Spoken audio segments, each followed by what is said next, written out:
আমরা হচ্ছে এখন কোন একটা কাজ শুরু করার আগে অনেক চিন্তা ভাবনা করি, এটা কি আমার দ্বারা হবে, এটা কি আমাকে মানাবে, এটা কি আমাকে নিয়ে আমার জন্য উপযুক্ত।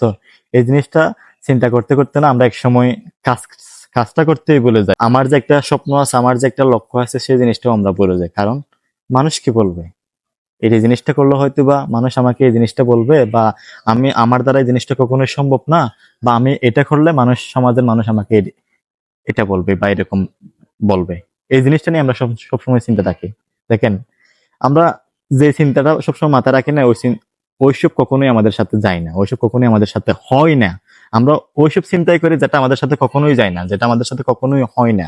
তাই সবসময় মনে রাখবেন, আপনার মাথায় যে চিন্তাটা আসতেছে সেটা দূরে রাখেন, সেটা বাদ দেন।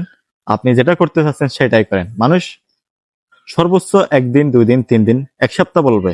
1 সপ্তাহ পরে দেখবেন যে আপনি সবকিছুই, 1 সপ্তাহ পরে গিয়ে দেখবেন যে সবকিছুই ভুলে গেছে। আপনি যেটা করতেছেন সেটা নিয়ে কারোর মাথা ব্যথাই নাই। এটা হচ্ছে সমাজের একটা নিয়ম, এটা হচ্ছে বাস্তবতার একটা নিয়ম। এটা অবশ্যই আপনাকে বিশ্বাস করতে হবে। হ্যাঁ, মানুষ সর্বোচ্চ 1 সপ্তাহ মনে রাখবে আপনাকে। 1 সপ্তাহ পরে গিয়ে দেখবেন যে সবকিছু আগের মতো হয়ে যাচ্ছে। আপনি আপনার মতো করে কাজ করে যাচ্ছে, মানুষ মানুষের মতো করে কাজ করে যাচ্ছে, সমাজ সমাজের মতো করে চলতেছে। কেউ আপনাকে নিয়ে মাথা ব্যথা করবে না তখন। সো 1 সপ্তাহ যদি আপনি ধৈর্য ধারণ করতে না পারেন, তাহলে আপনি কখনোই কিছু করতে পারবেন না।